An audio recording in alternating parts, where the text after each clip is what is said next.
El autocontrol es la capacidad de una persona para regular y controlar sus emociones, pensamientos y comportamiento. El nombre deriva de la palabra inglesa self-control, que literalmente puede traducirse como autocontrol o me controlo a mí mismo. El autocontrol de una persona está relacionado con la conciencia y la voluntad. Veamos en detalle qué es el autocontrol en psicología, para qué es necesario, en qué consiste y cuál es su valor. ¿Qué es el autocontrol?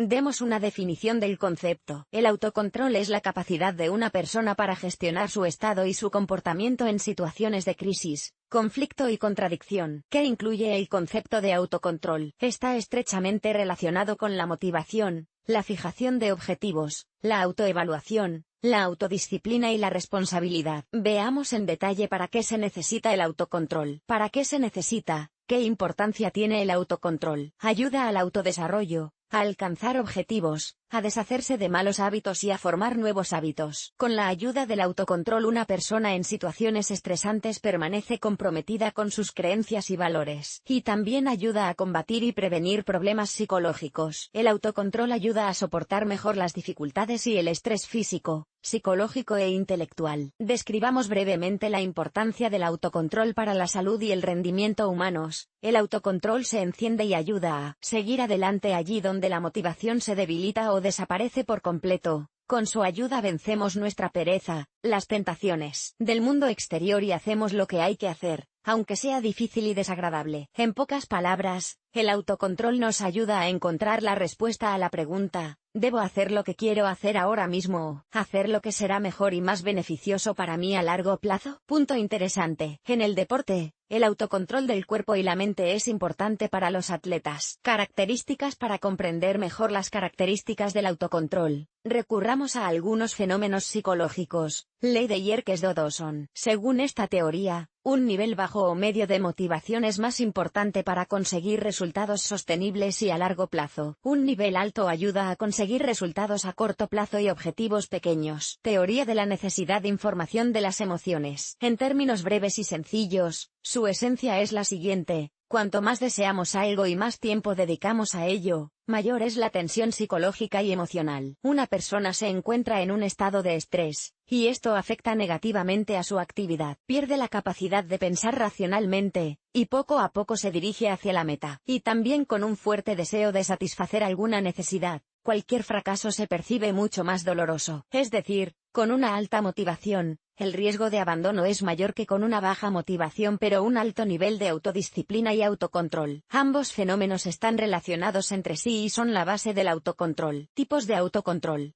Veamos qué formas y tipos de autocontrol existen según diferentes clasificaciones de la psicología. Autocontrol directo y mediado. En el primer caso, una persona se refiere solo a sus órganos sensoriales. En el segundo caso, a medios auxiliares externos. Autocontrol antes de una acción, en el proceso de su ejecución y autocontrol de las acciones posteriores. Es decir, una persona primero predice lo que cambiará si hace lo correcto, tal y como le parece, luego controla la ejecución de la acción planeada y después compara la expectativa y la realidad. Constatar y corregir.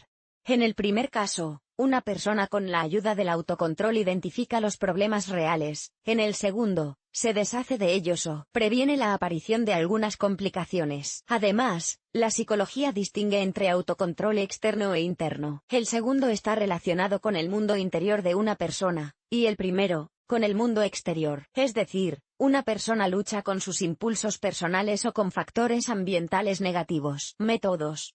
Vamos a desglosar las mejores técnicas para el desarrollo del autocontrol. Autocontrol. La inanición dopaminérgica está ganando popularidad en el extranjero. El autor es Cameron Sepa, profesor de psiquiatría clínica de la Universidad de California. La esencia de la dieta es la siguiente: durante algún tiempo, una hora, un día, una semana en orden creciente, una persona rechaza los sustitutos de la felicidad. ¿Cuáles son estos sustitutos? Todo lo que proporciona una rápida explosión de hormonas de la alegría y gratificación instantánea: dulces, alcohol, compras, sexo, deportes extremos, redes sociales, juegos de ordenador, etc. Lo primero que hay que hacer es renunciar a lo que más te atrae. ¿Qué está permitido?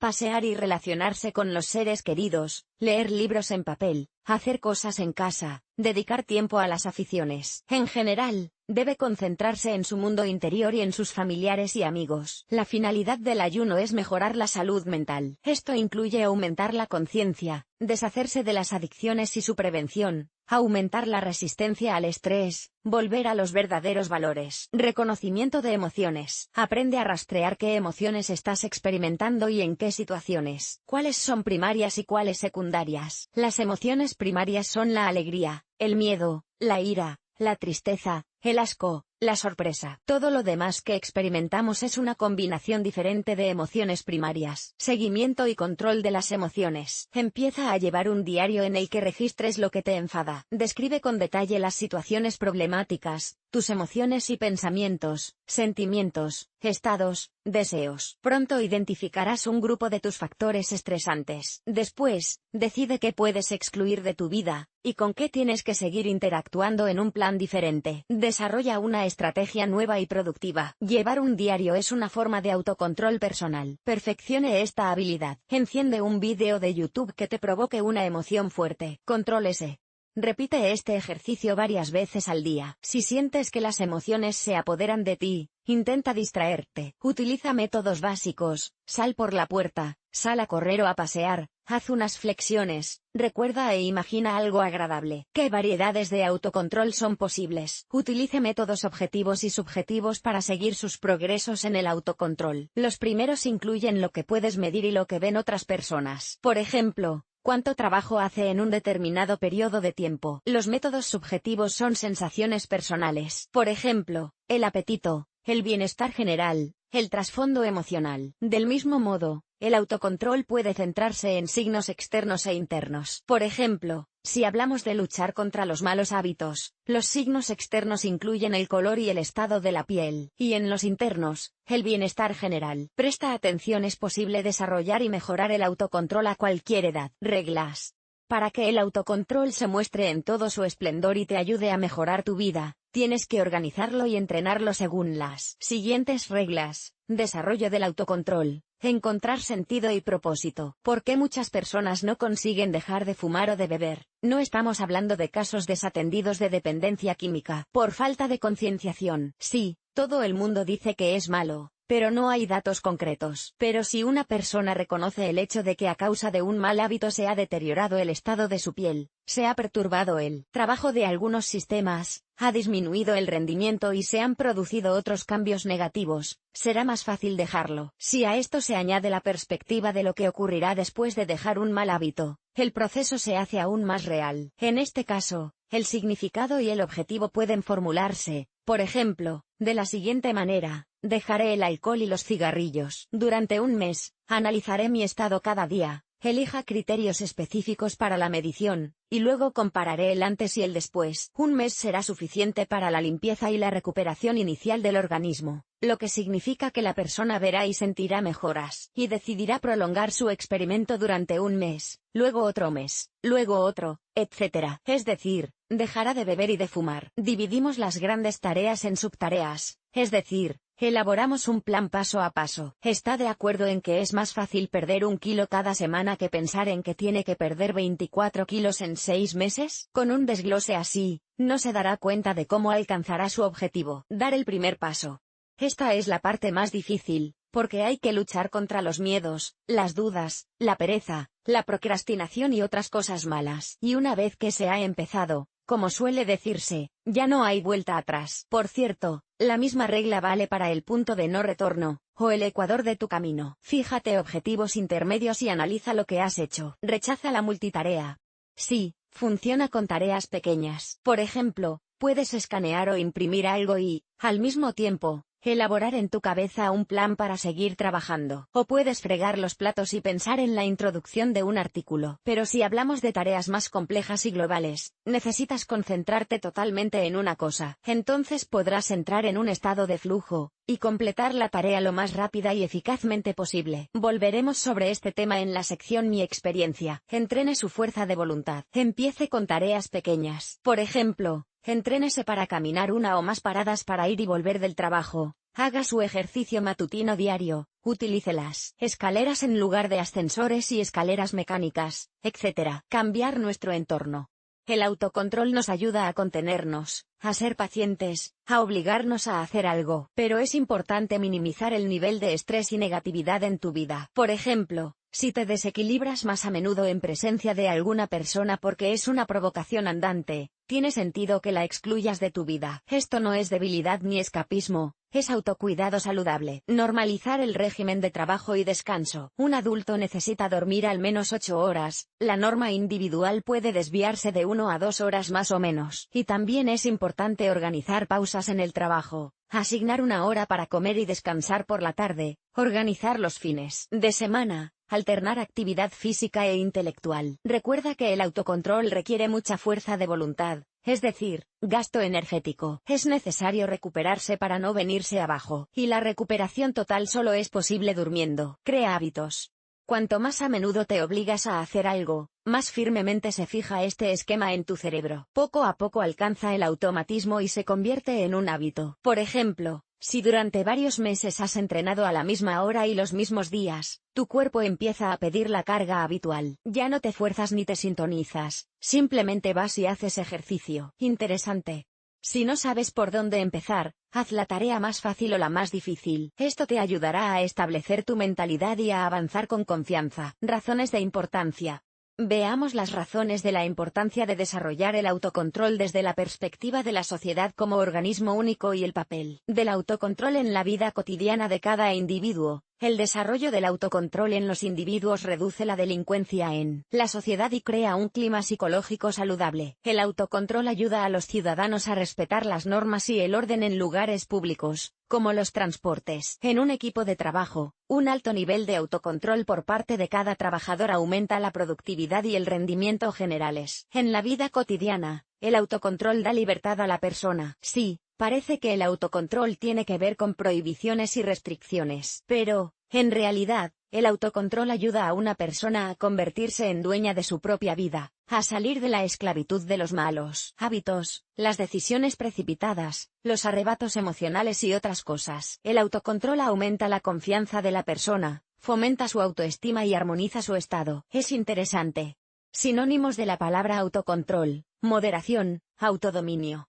Funciones del autocontrol. En psicología se acostumbra a distinguir dos funciones del autocontrol: fijación y análisis de la acción realizada, evaluación del comportamiento, corrección y rectificación del comportamiento y de la actividad. Sin corrección, el autocontrol se considera incompleto. Aunque se dice que reconocer un problema es la mitad de la solución, es necesario desarrollar un plan de acción para combatirlo y ponerlo en práctica. Solo entonces podremos hablar de autocontrol formado y realizado. Así pues, la autoobservación y el autocontrol están estrechamente relacionados. Presta atención: los principios del autocontrol incluyen la observación y el autocontrol diarios, la evaluación y la autoevaluación de la salud física y psicológica, el rendimiento y otros elementos, así como la corrección del comportamiento para mejorar la calidad de vida. Ventajas e inconvenientes.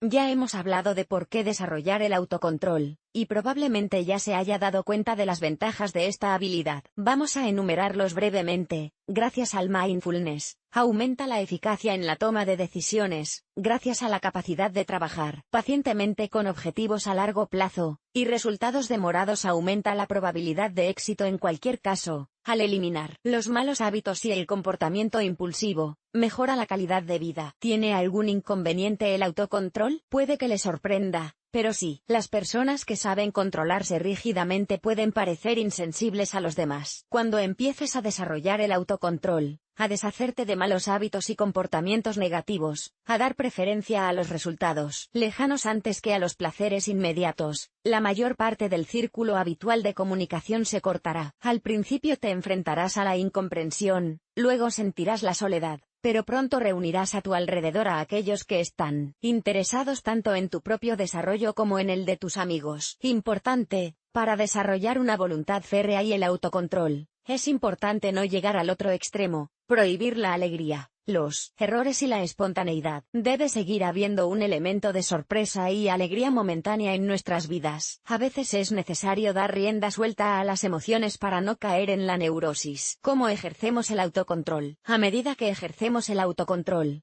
Construye un sistema y un plan de corrección. Reconoce que el autocontrol se está debilitando. Estás a punto de ceder a alguna tentación o de rendirte. No caigas en el autoabuso. Libérate de la culpa. Solo una persona fuerte puede reconocer la debilidad. Todos nos cansamos. Nuestros recursos no son ilimitados. Piensa en cómo puedes minimizar los riesgos. Por ejemplo, si te preocupa comprar algo poco saludable en la tienda, pide comida para llevar, eligiendo solo los alimentos adecuados, y come algo antes para no caer en la tentación de comprar un montón de porquerías. Si tienes problemas con la adicción a las compras, después de añadir cosas a la cesta, tómate un tiempo para pensar. Mejor aún, deja las compras para otro día. En general, tienes que entender las situaciones y condiciones en las que vuelves a un mal hábito, y luego cambiar el entorno que te rodea. No recurras al mindfulness. Por ejemplo, si te cuesta comer en exceso, deja de hablar en la mesa y de ver la tele. Concéntrate en el propio proceso de comer, así no comerás más accidentalmente. Activa el pensamiento negativo. Quizá te sorprenda, porque en todas las esquinas aconsejan lo contrario. Sí, en general en la vida debes esforzarte por tener un pensamiento positivo, pero en la lucha contra la tentación vuélvete hacia lo negativo. ¿Qué quiere decir esto?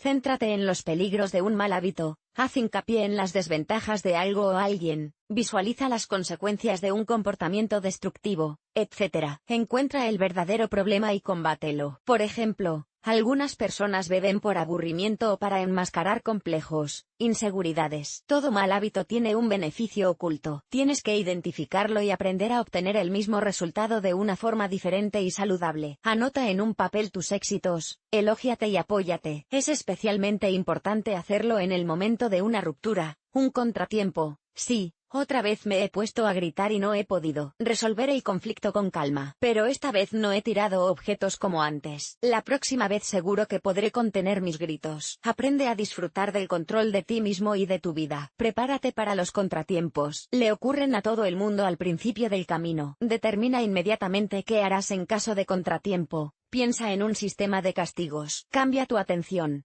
Si te obligas a no pensar en algo, pensarás en ello. Necesitas hacer otra cosa. En general, es útil no solo deshacerse de un mal hábito, sino sustituir un hábito por otro, que permite seguir el autocontrol. Recomiendo llevar un diario para controlar los cambios. Anote sus pensamientos y experiencias. En primer lugar, le ayudarán a llevar todos los problemas al nivel de conciencia y, a continuación, a mantenerse motivado en la consecución del objetivo. Consulta este diario en los momentos difíciles. Consulte también su jerarquía de motivos más a menudo. Recuérdate a ti mismo el objetivo principal por el que puedes sacrificar deseos momentáneos. Mi experiencia. Como ejemplo, te contaré mi experiencia con los devoradores de tiempo. Creo que es algo a lo que se enfrentan muchos redactores. Trabajando en casa, sobre todo sin un horario y un plan concretos, siempre te distraes con algo, para leer un correo de un amigo en la red social, para acariciar al gato, para limpiar el polvo, para buscar alguna información en internet, etc., etc. Y todo es importante y urgente. En realidad no lo es. En general, debido a la frecuente desconexión del trabajo, las cosas se resuelven lentamente y de forma poco eficiente. Yo caí en una trampa similar hasta que me di cuenta de que necesitaba hacer un horario para el día. Al menos, debía tener un horario en el que trabajara de las 9 a las 9 sin descanso. Pero esto no era suficiente para lograr la máxima eficiencia. Con el tiempo, aprendí a entrar en un estado de flujo. ¿Recuerdas que en otro párrafo de este artículo queríamos volver a esto? Mi primera experiencia de entrar en el estado de flujo fue accidental. Entonces ni siquiera sabía cómo se llamaba. Pensé que tenía algún tipo de superpoder. Bueno, ¿quién de nosotros no quiere sentirse especial y único? Luego me di cuenta de que es uno de los fenómenos psicológicos en los que puede encontrarse cualquiera. Este es mi secreto para entrar en estado de flujo. Silencio el sonido de mi teléfono, desconecto todos los chats de trabajo y otros servicios de mi ordenador, apago el interfono y elimino cualquier otro factor que pueda distraerme. Si hay alguien más en casa, pido que no haya distracciones. También ajusto la temperatura agradable de la habitación, abro la ventana, enciendo el aire acondicionado o la calefacción, depende de la época del año, elijo ropa cómoda y adecuada a la temperatura, etc. Evalúo mi estado. Es importante que nada me moleste física o psicológicamente. Por ejemplo, si sé que me espera algo importante por la tarde, puede ser muy difícil concentrarme en las tareas del trabajo en la primera mitad del día. Si tengo hambre o no he dormido lo suficiente, tampoco puedo concentrarme. En consecuencia, tras evaluar mi estado, hago todo lo posible por mejorarlo, si es satisfactorio, o mantenerlo, si es bueno. Elijo una tarea y sintonizo con ella, como si la probara conmigo mismo. Recuerdo de mi experiencia o imagino acontecimientos relacionados con el tema del artículo. A veces me inspiro en historias de foros. Es muy importante despertar el interés personal. Escribo lo primero que me viene a la mente. Puede que luego suprima esa frase o párrafo, puede que lo inserte al principio del artículo o al final, no importa. Lo principal es empezar. Y luego todo sucede por sí mismo. ¿Qué se siente en el estado de flujo? Te desconectas y luego te conectas. En el proceso, la sensación de tiempo y espacio desaparece. Es como si te convirtieras en una máquina, pero una máquina muy inteligente y creativa. Tienes un montón de pensamientos en la cabeza que no solo no tienes tiempo de escribir, sino ni siquiera de formular. Algo sale volando, luego vuelve a entrar, una cosa es sustituida por otra. Dices algo en voz alta. Algo se refleja en las expresiones de tu cara. Junto con los pensamientos, las imágenes de tu cabeza cambian. Es como si vivieras aquí y ahora todo lo que escribes. ¿Qué ocurre después de escribir el artículo y encenderlo? Por un lado, te sientes satisfecho y emocionado. Por otro, te sientes como un limón exprimido. Se necesita mucha más energía para trabajar en estado de flujo que en un estado normal de trabajo. Pero el cansancio también puede y debe tratarse. Me doy un descanso, caliento. Uso una almohada de masaje, escondo los ojos bajo un antifaz para dormir, bebo café y vuelvo al artículo. Solo me queda corregir lo que he escrito, introducir las claves que faltan y finalizar la maquetación. Todo esto ocurre ya fuera de flujo y requiere mucha fuerza de voluntad. Aquí utilizo esta regla: sin distracciones, hacemos el resto del trabajo y luego, con la conciencia tranquila, nos dedicamos a lo nuestro. A veces lo dejo para otro día, ya que casi no queda energía después de salir del flujo. Me gusta trabajar en estado de flujo, pero no siempre lo consigo. He aprendido a trabajar con horarios y planificación, pero a veces sigo teniendo problemas para crear las condiciones adecuadas para entrar en flujo. Conclusión. El autocontrol personal es una habilidad de las personas de éxito. Sin él, es imposible llevar a cabo las tareas cotidianas y realizar planes a largo plazo. Es importante no confundir el autocontrol con la supresión de las emociones. Cuando una persona se controla, reconoce y acepta cualquiera de sus estados, pensamientos y emociones, pero no los ignora ni se detiene en ellos, sino que pasa a buscar soluciones y formas de mejorar la situación actual. El autocontrol ayuda a la persona a prevenir y resolver conflictos, a luchar contra los malos hábitos y desarrollar habilidades útiles, a deshacerse de las carencias, a desarrollarse personal y profesionalmente, etc. Y también el autocontrol permite evaluar la eficacia de la actividad. En general, el autodesarrollo y la autorrealización son imposibles sin autocontrol. Por lo tanto, es importante desarrollar esta habilidad, pero también es imposible irse al otro extremo.